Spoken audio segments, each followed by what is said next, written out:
Did Governor Gavin Newsom just walk into a trap set by Senator J.D. Vance? Let's dive into the hearing that changed everything. Senator Vance, I've managed the fifth largest economy in the world.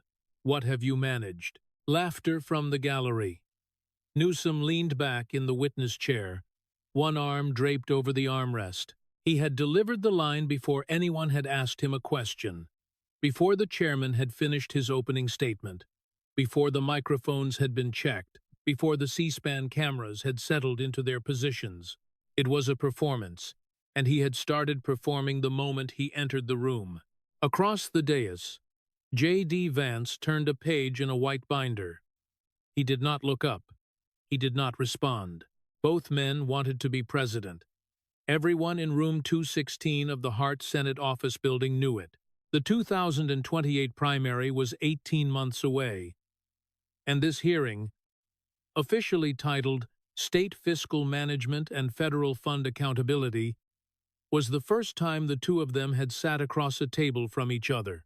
Newsom had brought 6 staffers and a communications strategy built for a clash with Trump. 3 tweets preloaded, punchlines rehearsed, the word authoritarian cued and ready. Vance had brought a binder with 11 tabs, each marked with a sticky note, each sticky note bearing a single number. No words, just numbers. One of them had prepared for a performance. The other had prepared for an audit. By midnight, Newsom's 2028 exploratory website would quietly swap "Donate Now" for "Learn More." The change would be made by someone who did not leave a name. The chairman completed his opening remarks. Newsom delivered his prepared statement, polished, confident, full of phrases like, "California leads the nation," and "We don't run from challenges," and settled back into his chair with the easy posture of a man who had done this many times before. He had. He was better at hearings than most senators, and everyone in the room knew that, too. Then, Vance leaned into his microphone. "Governor, thank you for being here. I have some questions about numbers. Just numbers. I hope that's all right."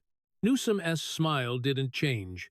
"Governor, during your tenure, the state of California has spent approximately $24 billion on homelessness programs. Is that figure roughly correct?" Newsom nodded. "That is in the right ballpark, Senator. We've made historic investments in—" "Thank you." "And during that same period, 2019 through the most recent count, homelessness in California increased from approximately 151,000 to 188,000 individuals, a net increase of roughly 37,000 people. Is that also roughly correct?" "Those are point-in-time counts, Senator. They reconducted on a single night. They don't capture the full picture of—" "I understand they imperfect, but they the same methodology your administration cites in its press releases when the numbers trend favorably. You used the point-in-time count last month when you announced a 9% decline in preliminary 2025 data. So, I'll use the same methodology when the numbers trend unfavorably. Fair?" Newsom's smile thinned by a millimeter. "Fair enough. Good. So, $24 billion spent. 37,000 more people on the street than when you started. If you divide the total spending by the net increase, and I acknowledge this is a rough calculation, but it's an instructive one, that is approximately $648,000 per additional unhoused person. Not per person housed, not per person served, but per person added to the population during your time as governor." He let the number sit in the room. It sat heavily.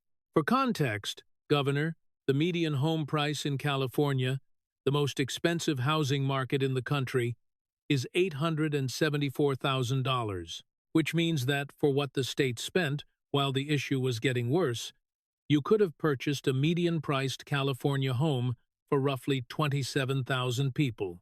If you'd been willing to buy in any other state, Texas, Ohio, Tennessee, You could have housed every person on the street in California and had billions left over. He paused. Governor, I'm not being flippant. I understand this is complex, but $24 billion is not complex. It's a number, and the question is simple. Where did it go? Newsom leaned forward.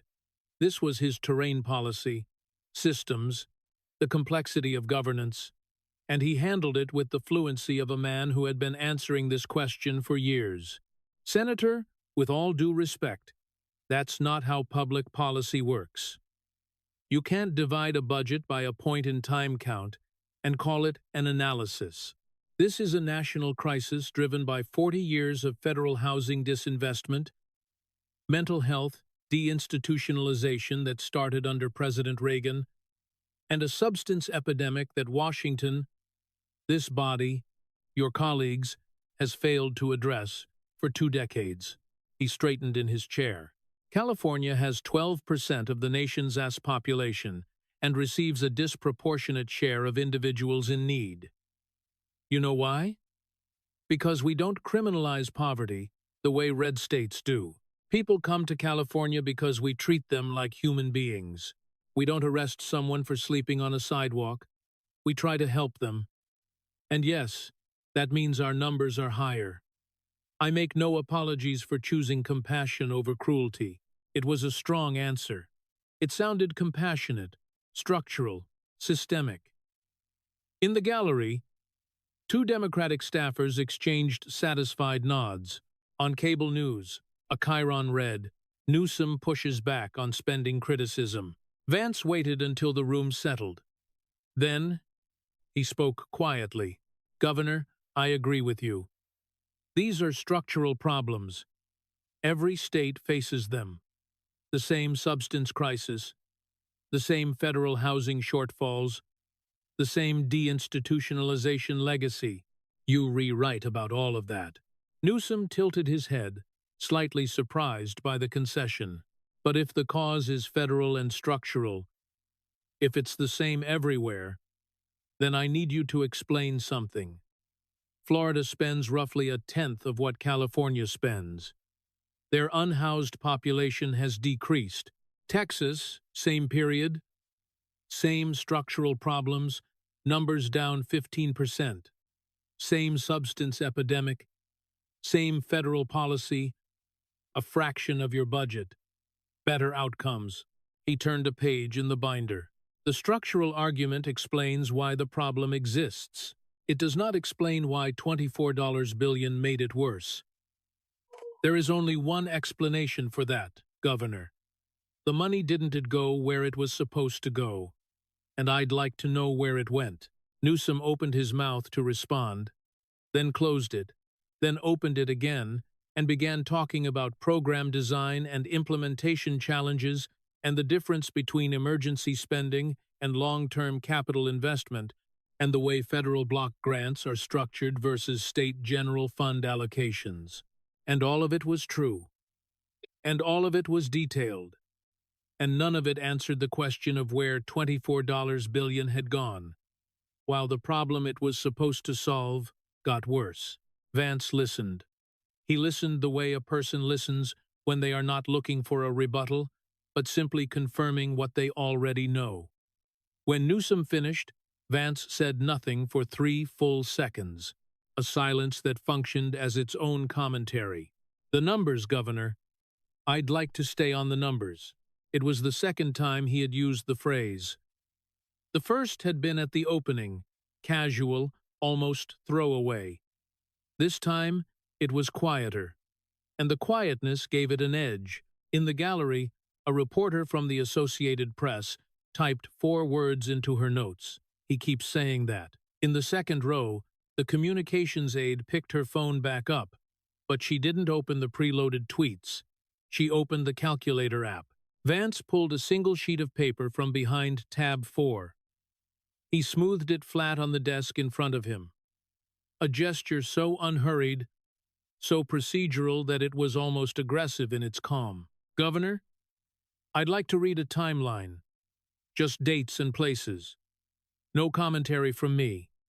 I'd like you to listen. And then I'll ask you one question. Newsom shrugged, an easy, unbothered shrug that said, "Go ahead."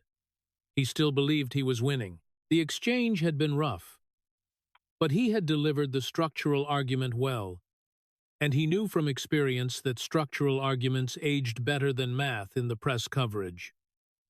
Reporters liked narrative. Reporters liked context. What Newsom didn't yet understand, what he wouldn't understand until it was too late, was that Vance wasn't performing for the reporters. He was building a record, and records are made of dates, not narratives. November 6th, 2020. You announced new health restrictions for the state of California. Gatherings limited, businesses closing, families told not to travel for Thanksgiving. That same evening, the same day, Governor, you attend a birthday dinner at the French Laundry restaurant in Napa Valley. Price per guest, approximately $350. Among the guests, the head of the California Medical Association and a political lobbyist whose firm represents PG and E creditors. No masks, no distancing. Vance's voice was flat.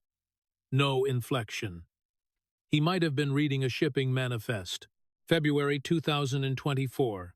You sign Assembly Bill 1228, raising the minimum wage for fast food workers to $20 per hour. He looked up briefly. $20 an hour. A meaningful raise for people who work very hard for very little. I respect that policy goal. But the bill contains an exemption. Restaurants that produce and sell bread as a standalone menu item are excluded from the $20 requirement. Their workers don't get the raise. He let that sit for a moment. The largest Panera Bread franchise operator in California is a man named Greg Flynn. Mr. Flynn operates over 100 Panera locations in your state. Mr. Flynn has donated more than $100,000 to your political campaigns and to efforts opposing your recall in 2021. Your office says the exemption was not designed for any specific company, but when reporters investigated, the bill's own author, Assemblyman Holden, said he was not involved in drafting the exemption language. He didn't write it. He didn't know where it came from. It was inserted at a level above him. In the gallery, a reporter for Bloomberg, the outlet that had first broken the Panera-Gate story, stopped typing and looked up. She recognized her own reporting being read back into the congressional record.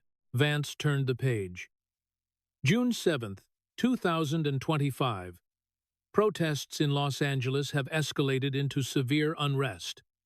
Vehicles set ablaze on Figueroa Street. Officers facing clashes near MacArthur Park. The governor of California, the commander-in-chief of the state's National Guard, is at Odette Estate Winery in Napa Valley, a winery he co-founded in 2011. He is attending a fundraiser called Vineyard Vibes. The event features live jazz, artisan pizza, and, I'm reading from the promotional materials, contemporary, yet sophisticated wines.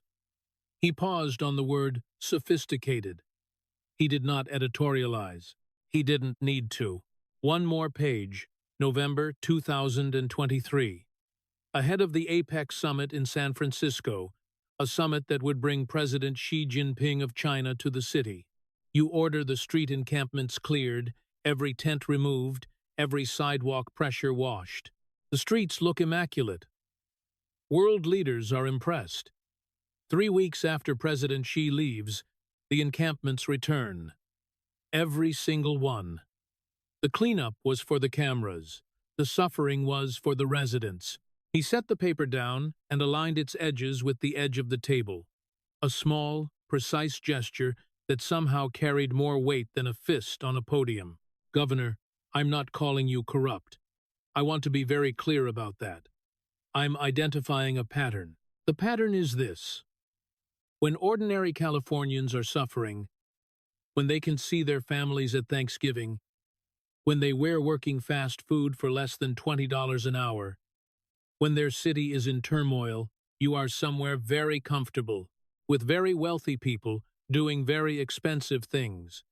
And this pattern has repeated itself 4 documented times in 5 years. He paused.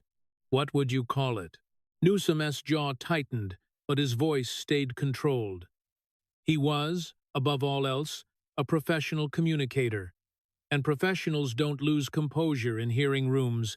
Senator, the French Laundry was a mistake. I've said so publicly. I owned it. I apologized on camera. I took responsibility for it, which is more than most politicians in this building have ever done for anything. He leaned forward, gaining momentum. As for Panera Gate, that is a media nickname for a provision that was part of a complex labor negotiation involving dozens of stakeholders. The bread exemption affected multiple chains, not just Panera. And Greg Flynn has publicly stated he did not request any exemption from my office. As for the Napa event, Governor, I'm not allowed to attend a charity fundraiser. I'm supposed to cancel my life every time there's a protest? If that's the standard, no governor in America would ever leave their office. It was a reasonable response. Parts of it were even persuasive. The gallery shifted slightly in Newsom's direction. Vance waited, then spoke quietly. You owned French Laundry. You haven't owned Panera Gate. You just called it a media nickname. You haven't owned Napa. You just called it a charity fundraiser, rather than a wine tasting at your own winery during major unrest. You haven't owned cleaning San Francisco for a foreign president, and then letting it decay again for your own residents. He leaned back. If French Laundry was one mistake, Governor, what are the next 3? At what point does a pattern of mistakes become a pattern of choices? The gallery was quiet for the first time since Newsom had entered the room. Something had shifted, not dramatically, not in the way of televised confrontations where someone storms out or raises their voice, but in the subtler way of hearings where the balance of credibility tilts and everyone in the room feels it without anyone acknowledging it. The communications aide's phone was face down on her lap. The preloaded tweets, all-caps rebuttals designed for a Trump-style brawl, sat in a drafts folder like ammunition for a battle that had been called off. She had prepared for Twitter combat. This was a spreadsheet, and there is no punchline that defeats a spreadsheet. Vance took a sip of water, his first since the hearing began, and opened tab 7 of the binder. He handled the pages the way an accountant handles ledgers, carefully, deliberately, as if the paper itself were evidence. Governor, I want to ask about your wife's nonprofit organization, the Representation Project. I want to be careful here, more careful than I've been in any other part of this hearing, because I'm not making an accusation. I'm reading public records, tax filings, donation disclosures, state contract databases, and I'm going to ask you to help me understand what they show when you put them side by side. Newsom shifted. For the first time in the hearing, his posture changed, not dramatically, not in a way the cameras would catch, but in the way a person shifts when a conversation moves from professional territory to personal territory. The Representation Project was founded by Jennifer Siebel Newsom in 2011. Since its founding, the organization has paid approximately $3.7 million in combined salary and fees to Miss Siebel Newsom and her production company, Girls Club LLC. The nonprofit's annual revenue ranges from approximately $1.5 to $1.7 million. In recent years, roughly $300,000 annually, about 18 to 20% of total revenue, has gone to your wife or her company. He looked up from the binder for the first time in several minutes. Governor, those numbers are not, by themselves, concerning nonprofit executives receive salaries. That's normal. What concerns me is the donor list. He looked back down. PG&E designated a champion donor, which requires a donation of at least $25,000. This designation was granted 1 week after your inauguration in 2019. That same year, You personally inserted yourself as the broker of PG and E's plan to exit bankruptcy. The bankruptcy plan you brokered prioritized PG and ES corporate creditors, represented by a lobbying firm run by the man who sat next to you at the French Laundry dinner, over wildfire victims in Paradise, California, who are still waiting for full compensation. Kaiser Permanente donated $20,000 to the nonprofit. Kaiser subsequently received a $500 million no-bid contract from your state government. No bid, Governor. That means no other healthcare provider was given the opportunity to compete for $500 million in taxpayer funds. AT&T donated to the nonprofit, lobbied your administration on telecommunications regulation. Comcast donated to the nonprofit, lobbied your administration. United Airlines, VIP reception sponsor at the nonprofit S 2019 Gala. A designation requiring $25,000 to $49,000. United subsequently lobbied your office for pandemic relief for airlines. He closed the binder page. Governor, campaign donations are limited by law. They were publicly disclosed. They were regulated. Nonprofit donations have none of those constraints. No contribution limits. No mandatory public reporting. And your wife's nonprofit, which pays her $300,000 a year, happens to receive substantial donations from companies that then receive substantial contracts or favorable regulatory treatment from your government. I'm not calling this corruption. I'm calling it a system. Companies purchase access through the nonprofit because the nonprofit has no disclosure ceiling. It's not illegal. It's a loophole, and you have benefited from it for the entirety of your governorship. Newsom leaned into his microphone. His voice carried the particular edge of a man defending his family in public. Senator, my wife has run that nonprofit since 2011, years before I became governor. She is a leader on gender equity. She's made documentary films. She's advocated for women and girls across this country. I am incredibly proud of her work.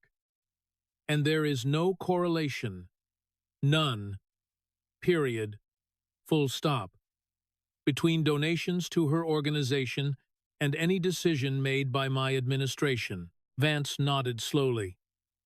Governor, PG and E donated $25,000 and received a bankruptcy deal that you personally brokered. Kaiser donated $20,000 and received $500 million in no-bid contracts. You're telling me there's no correlation? He paused. I hear you. But I'd like you to consider how that sounds to a wildfire victim in Paradise who lost their home in 2018. Who's still waiting for their settlement and who just learned that PG and ES creditors were paid first, and that the lobbyist who represented those creditors was sitting next to you at a $350 dinner. Newsom started to respond. Vance raised his hand gently, not aggressively, the way a professor signals that the question was rhetorical. The numbers, Governor. I'd like to stay with the numbers. It was the third time he had said it. Each time, the phrase carried more weight. What had started as a polite redirect in round one had become something closer to a leash, a short, sharp tug that pulled Newsom back from the open field of rhetoric into the closed room of arithmetic where charm didn't work and anecdotes couldn't breathe. A senator 2 seats down from Vance, a Republican who had said nothing for the entire hearing, leaned forward and adjusted his microphone. He didn't speak. He was just paying closer attention. That small movement, captured by C-SPAN's wide-angle camera, would later be cited by a body language analyst on CNN as the moment the committee collectively shifted. Governor, you've described California as a model for the nation. You've said on your podcast, in interviews, at the APEC summit, that California is the future. I'd like to test that claim against some data. Vance opened tab 9. In 2022, 817,000 people left California for other states. Not immigrants, residents, American citizens who had been living in California and chose to leave. Since 2000, the net outflow exceeds 4 million people. The majority hold degrees. They are teachers, engineers, nurses, small business owners. They relocated to Texas, Florida, Arizona, Nevada, the Carolinas, states that you, Governor, have publicly described as regressive. These people didn't vote Republican. They didn't vote Democrat. They voted with a moving truck. And their verdict is the most honest verdict in politics because it costs money and effort and disruption. And nobody does it for ideological reasons. They do it because the math stopped working. He ran his finger down a column of figures. Then he did something he had not done in any previous round. He read slowly, not for emphasis. Vance did not do emphasis, but with the deliberate pace of someone who wants each number to arrive separately, to be processed individually before the next one lands. California electricity, 32.68 cents per kilowatt hour. The national average is 17.01. Your residents pay nearly double for the right to turn on a light. California median home price, $874,000, more than 3 times the national median. A firefighter married to a teacher cannot afford a home in the state they serve. Gasoline exceeded $6 per gallon in 2022, trending toward $8 with the latest tax increase. You have proposed a windfall profits tax on oil companies to address this. The oil companies have responded by raising prices to cover the anticipated tax. The people who can least afford gasoline are now paying more because of a policy designed to help them pay less. He turned the page. Education. 2/3 of California students fail to meet grade-level math standards.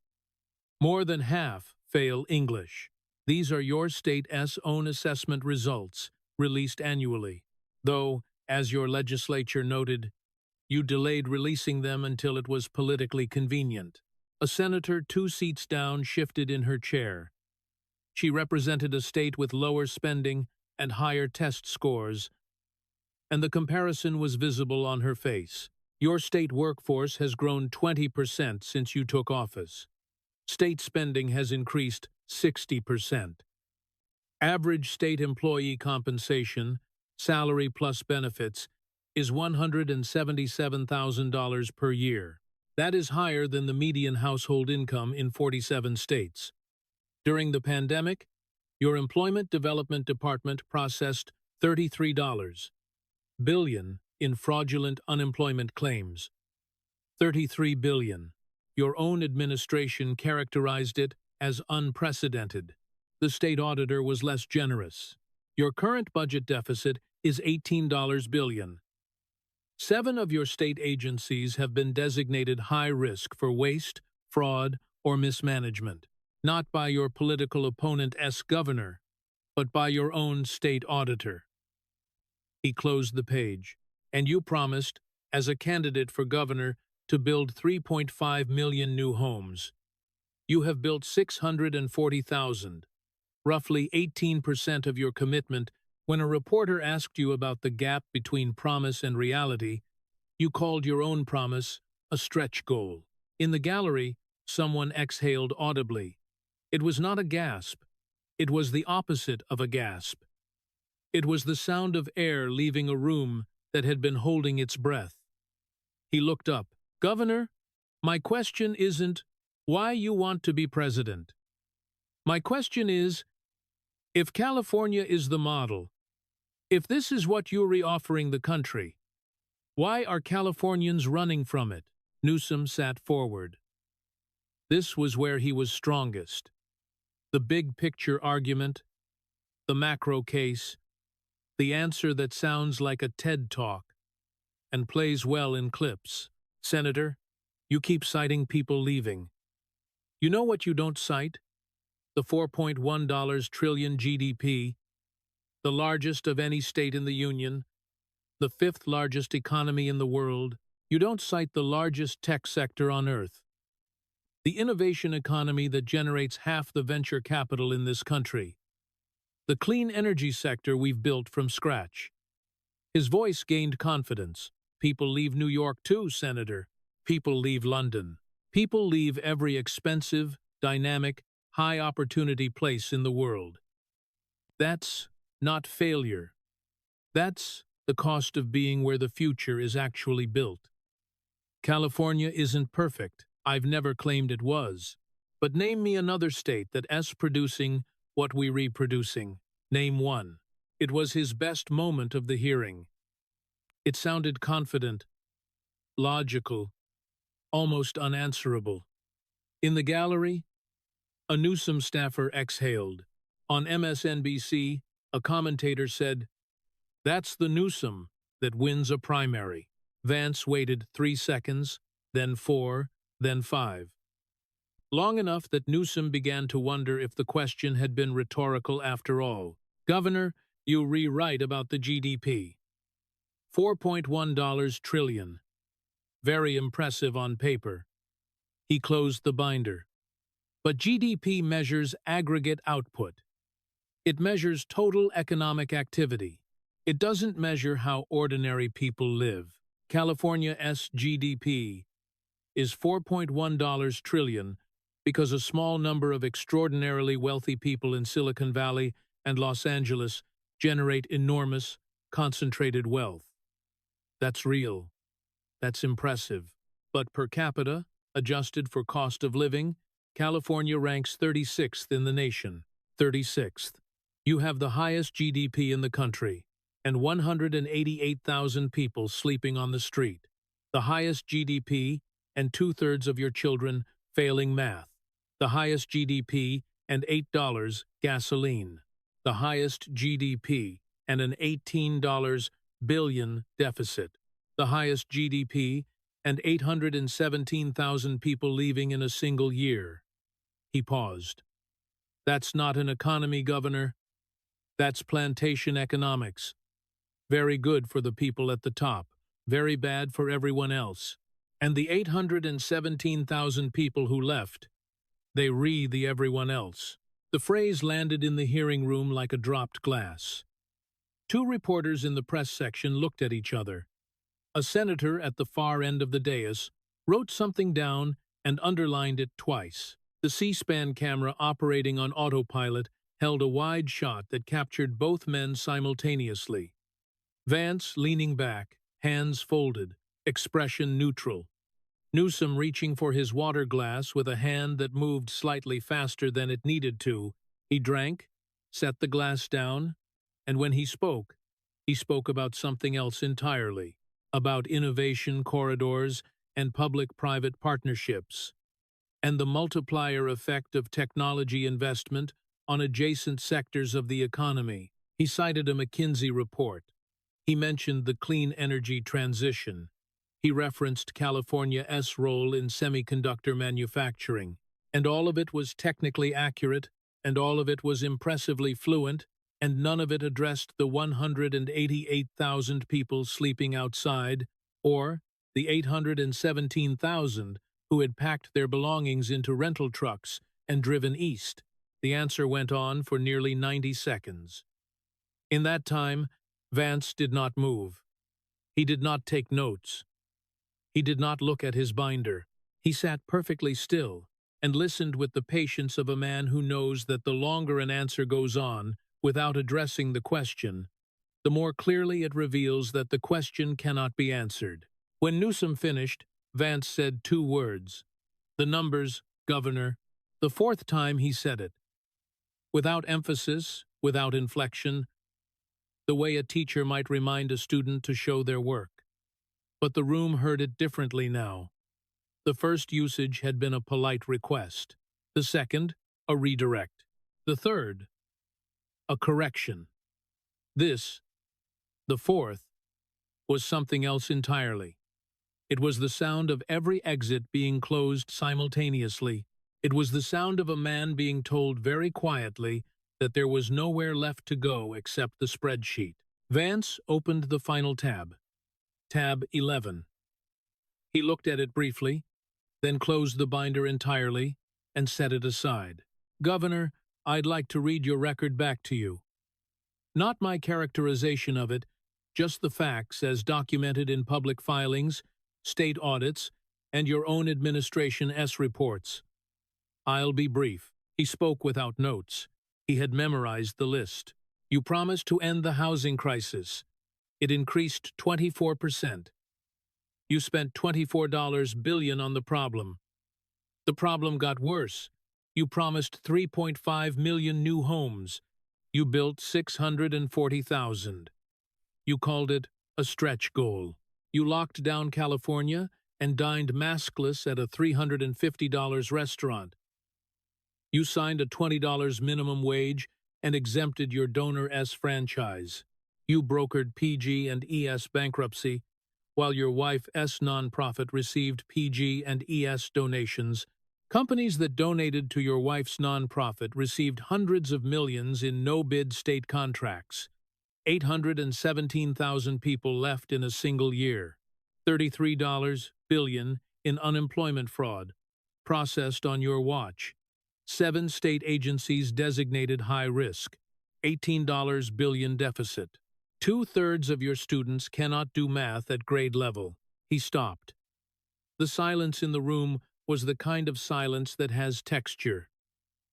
You could hear the ventilation system, the scratch of a pen, the faint electronic hum of the C-SPAN equipment. Governor, you asked me at the start of this hearing what I've managed. He looked directly at Newsom for the first time since the hearing began. You're right. I haven't managed the 5th largest economy in the world. I haven't spent $24 billion to make a problem worse. I haven't lost 817,000 residents in a year. I haven't dined at the French Laundry while telling families they couldn't eat together at Thanksgiving. So maybe the question isn't what I've managed, Governor. Maybe the question is what you've mismanaged, and whether the American people should trust you to mismanage something larger. The silence that followed lasted 11 seconds. In a hearing room, 11 seconds is a geological age. The ventilation system hummed. A pen clicked somewhere behind the press section. Once, then stopped, as if the person holding it had realized the sound was the loudest thing in the room. The C-SPAN camera held on Newsom in a medium shot, and what it captured was not panic. Newsom was too disciplined for panic, but something more revealing, the particular stillness of a man running through options and finding each one insufficient. He looked at Vance, then at the chairman, then at the committee counsel, then at a point just above the center camera. The spot politicians focus on when they are calculating rather than feeling. When the performance instinct is searching for a foothold and finding only air. When he spoke about Trump. Senator, what I find remarkable is that we sitting here in the United States Senate, having a conversation about spreadsheets, while the President of the United States is engaged in the most aggressive assault on democratic institutions in our lifetime, while he's federalizing National Guards, while he's targeting political opponents with the Justice Department, while he's rewriting the relationship between the executive branch and the rule of law. That's what California is fighting. That's what I've been fighting. Not from the comfort of a Senate office, but on the front lines as the governor of a state that this president has declared battle on.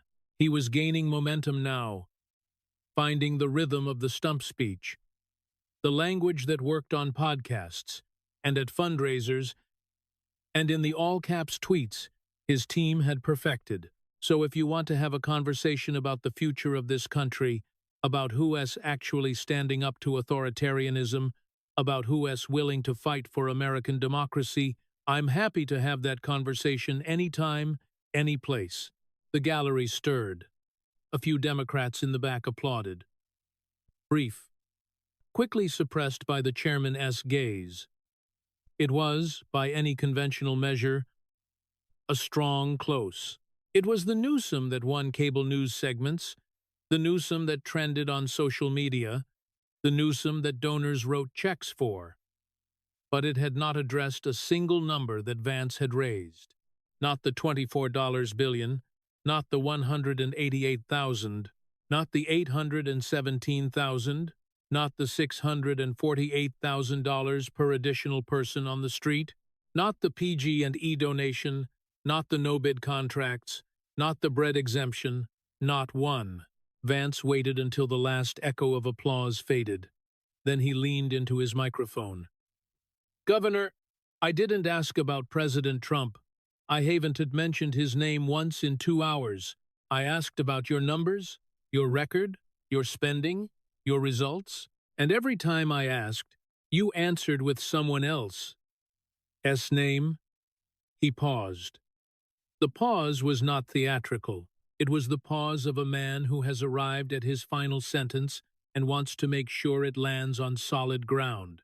I think that tells the American people everything they need to know.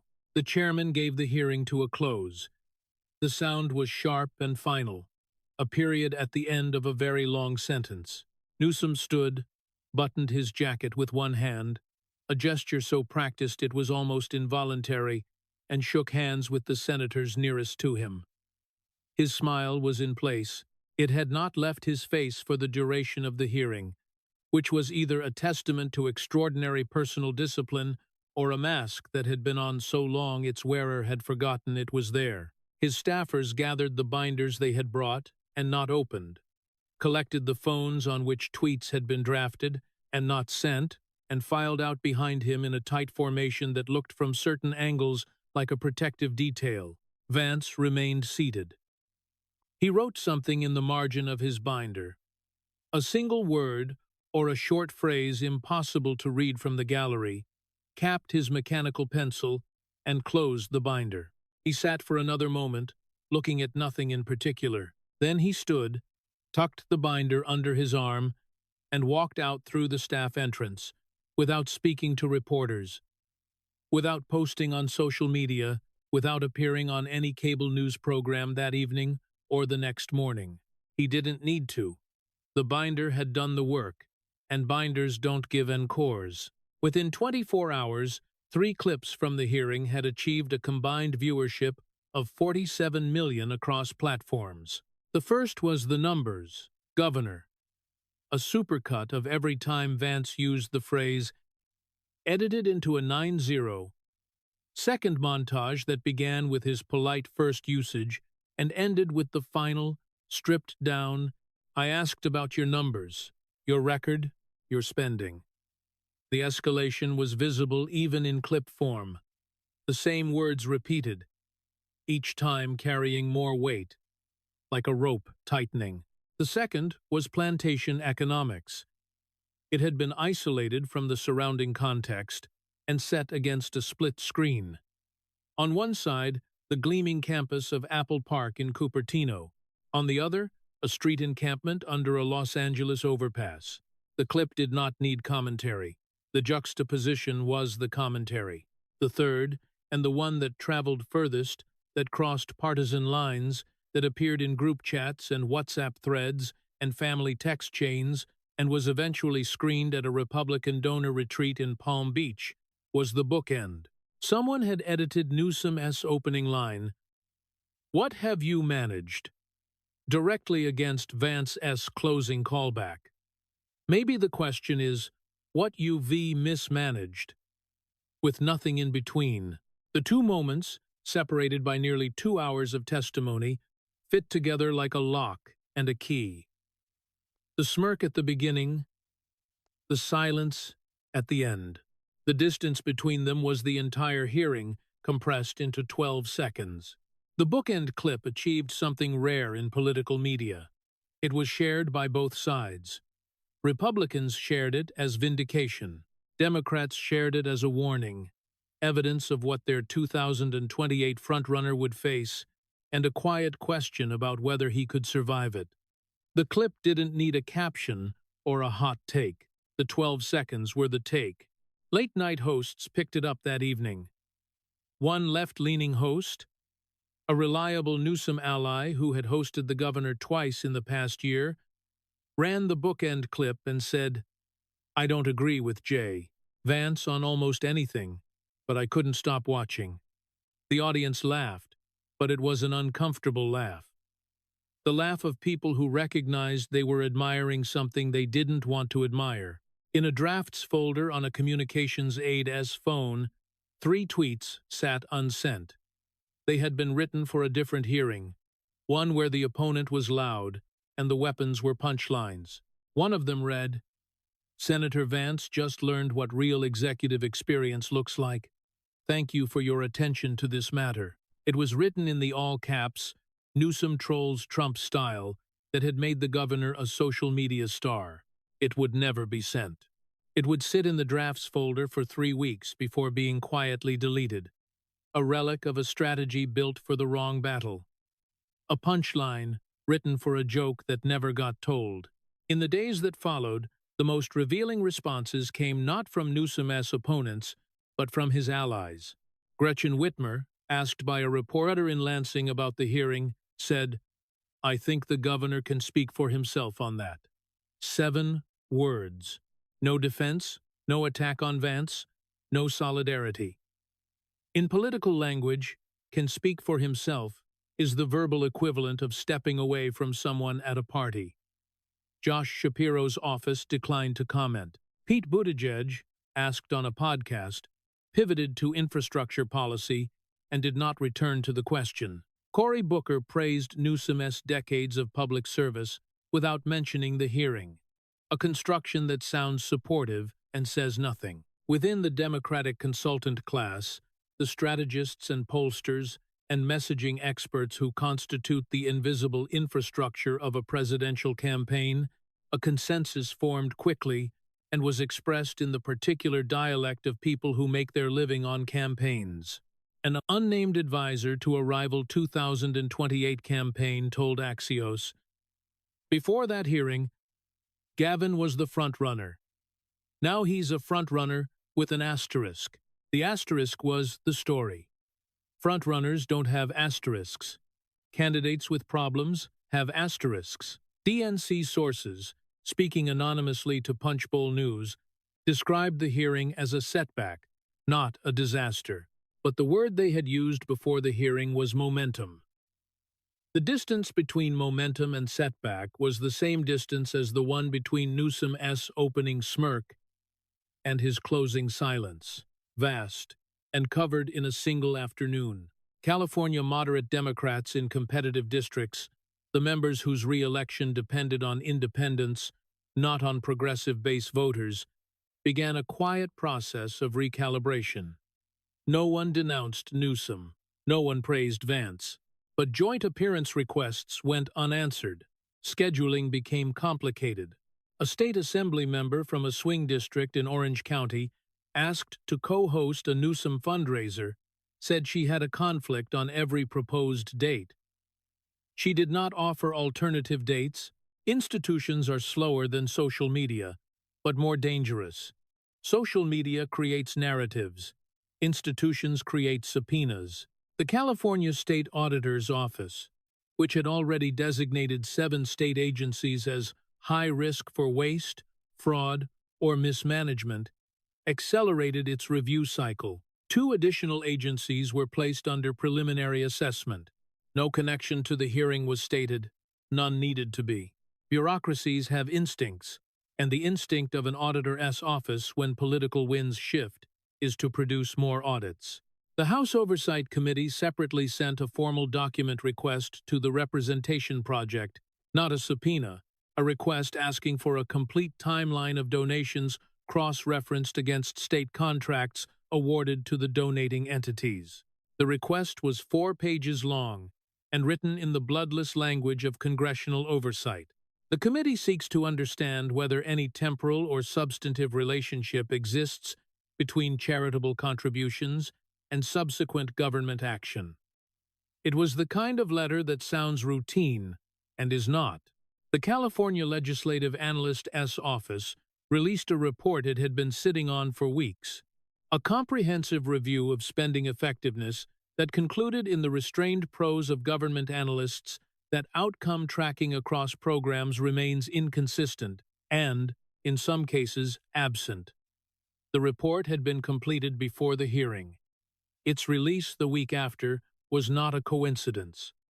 Legislative analysts do not believe in coincidences, they believe in timing. A forensic accountant quoted in the Sacramento Bee put it more plainly, "The question isn't whether $24 billion was misspent. The question is whether anyone was tracking where it went. Based on what we've seen, the answer is not really." National polling conducted 2 weeks after the hearing showed Newsom's favorability among independent voters had dropped 6 points. Among Democrats, his numbers held, even ticked up slightly, buoyed by the base S instinct to rally around a figure under attack. But presidential generals are not won by base voters. They are won by independents. And among independents, the phrase plantation economics had achieved a recognition rate of 34%, higher than any policy position Newsom had articulated in the previous 12 months. In Atherton, at a private residence whose property tax bill exceeded the annual income of a California teacher, a group of technology executives gathered for a dinner that was not on any public calendar. The topic was 2028. The consensus was not to abandon Newsom. Abandonment was expensive and created enemies, but to wait and see. In donor language, wait is the first syllable of redirect. No commitments were withdrawn, but exploratory conversations, the kind that precede commitments, began with 2 other campaigns that had not received such calls before the hearing. Newsom's podcast, the centerpiece of his media strategy, the platform on which he had built his national brand by trolling Trump in all-caps parodies and interviewing figures from across the political spectrum, experienced a 23% decline in downloads in the week following the hearing. Not because listeners disliked him, but because the algorithm that governed podcast visibility responded to engagement metrics, and the engagement had migrated to the hearing clips. Newsom's own audience was watching him lose on a different platform. 2 corporate speaking engagements, the kind that paid 6 figures and signaled institutional confidence in a candidate's viability, were postponed, not canceled. The word postponed is very specific in the speaking industry. It means, we will revisit this booking when we're confident it won't generate the wrong kind of attention. In practice, most postponements become cancellations that no one announces. The Sacramento Bee published a profile piece 2 weeks after the hearing. The headline read, "Governor's 2028 ambitions face new math problem." The article was 2,400 words of standard political analysis, polling data, donor sentiment, strategic positioning. Most of it would be forgotten within a news cycle, but paragraph 7 contained a quote from an unnamed senior advisor to the governor that would outlast the rest of the article by months. Before the hearing, we had momentum. After the hearing, we have a timeline problem. A timeline problem. A phrase that meant, we still believe we can win, but something needs to happen first. Some intervening event, some recovery moment, some opportunity to change the subject, and we cannot control when it happens, or whether it happens at all. It was the vocabulary of a campaign that had moved in a single afternoon from the offensive to the defensive, from setting the agenda to reacting to it. At a Sacramento Press Club event the following week, routine, low stakes, the kind of event a governor does on autopilot, a reporter asked Newsom about California's economic outlook. A standard question, a question he had answered 1,000 times. Newsom opened his mouth and said, "We've managed." He stopped, started again. "The numbers show." He stopped again. The pause was less than 2 seconds. The audience didn't notice. The reporter didn't notice. But 2 journalists who had been in room 216 of the Hart Senate office building noticed. They recognized both phrases. Managed. The word Newsom had thrown at Vance as an insult. and that Vance had returned as a verdict. The numbers, Vance's phrase, the one that had pulled Newsom back to the spreadsheet every time he had tried to escape into rhetoric. He started a third time with different words entirely. Finished the answer, got a polite laugh, moved on. But for 2 seconds, J. D. Vance's vocabulary had lived in Gavin Newsom's mouth, and that, more than any clip, any poll, any donor dinner in Atherton, was the audit's final receipt. In the governor's office in Sacramento, on a desk that cost more than a year's rent in Bakersfield, a white binder sat open. It was a copy of Vance's binder, reconstructed from C-SPAN footage by a staff researcher, who had been asked to do so by someone who had not put the request in writing. The binder had been read. The tabs were bent.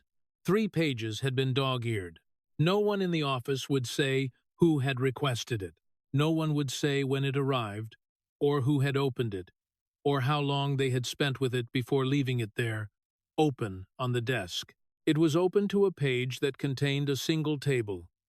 California unhoused expenditures by year, 2019 through 2025, with a column for spending, a column for outcomes, and a gap between the two that no amount of rhetoric could close. The outcomes column had no highlights, no annotations, no margin notes, just numbers.